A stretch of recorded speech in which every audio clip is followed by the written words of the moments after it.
जय श्री श्याम दोस्तों, आस्तिक कहानियों में आपका स्वागत है। श्रीमद् भगवत गीता का 16वां अध्याय, जिसे पितृपक्ष में सुनने से पितरों को मुक्ति मिलती है।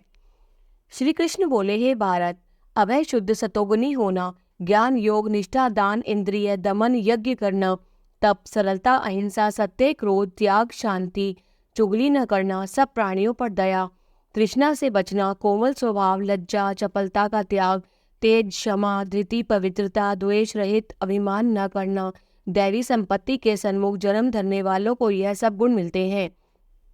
हे पार्थ, दंभ दर्प अभिमान क्रोध कटु भाषण और अज्ञान, ये सब आसुरी संपत्ति के सन्मुख जन्म लेने वालों को प्राप्त होते हैं। हे पांडव, दैवी संपत्ति मोक्ष और आसुरी संपत्ति बंधन का कारण होती है। तुम शोक न करो, क्योंकि तुम उत्तम दैवी संपत्ति के भोग को जन्मे हो। हे पार्थ, इस लोक में देव और असुर ये दो प्रकार के प्राणी उत्पन्न किए गए हैं। देवी का विस्तार पूर्वक वर्णन कर चुके, अब आसुरी को सुनो। धर्म में प्रवृत्ति और अधर्म से निवृत्ति असुर लोग नहीं जानते। उनमें न सोच न आचार न सत्य ही है। वे संसार को सत्य निराधार और अनीश्वर कहते हैं। उनके मन में जगत की उत्पत्ति का कारण काम से प्रेरित स्त्री पुरुषों के संभोग के अतिरिक्त कुछ नहीं है। मलिन आत्मा अल्प बुद्धि दारुण कर्म करने वाले इस संसार को नष्ट करने के हेतु पैदा होते हैं, और दूषित काम के आश्रित होकर वे दंभी मानी और मद से युक्त पुरुष नीच कर्मों में प्रवृत्त होते हैं। वे मृत्यु पर्यंत चिंता से ग्रसित हैं।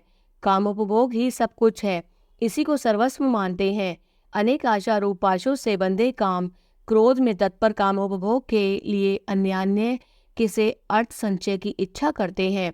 मैंने आज यह पाया, इस मनोरथ को पाऊंगा, यह है और यह धन भी मेरा हो जाएगा।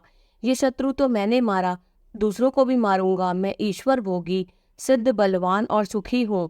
मैं धनी कुलीन हूँ, मेरे समान दूसरा कौन है। मैं यज्ञ करूंगा, दान भी करूंगा। इस प्रकार अज्ञान से मोहित हुए हैं। अनेक कल्पनाओं से मोह रूपी बंधन में फंसे हुए विषय भोग में आसक्त लोग रौरव नरक में गिरते हैं।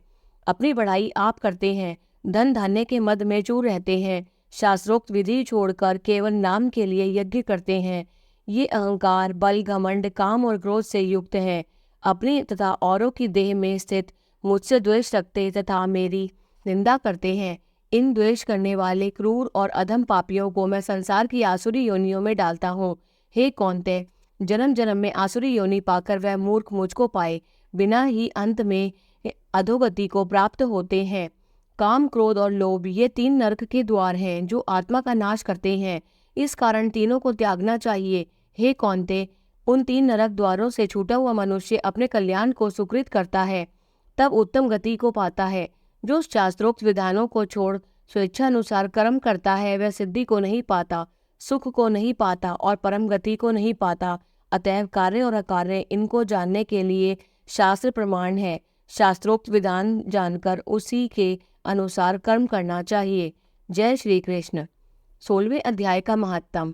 श्री नारायण जी बोले, हे लक्ष्मी, सोरठ देश था जिसके राजा का नाम खड़गबाहु था। वह बड़ा धर्मात्मा था।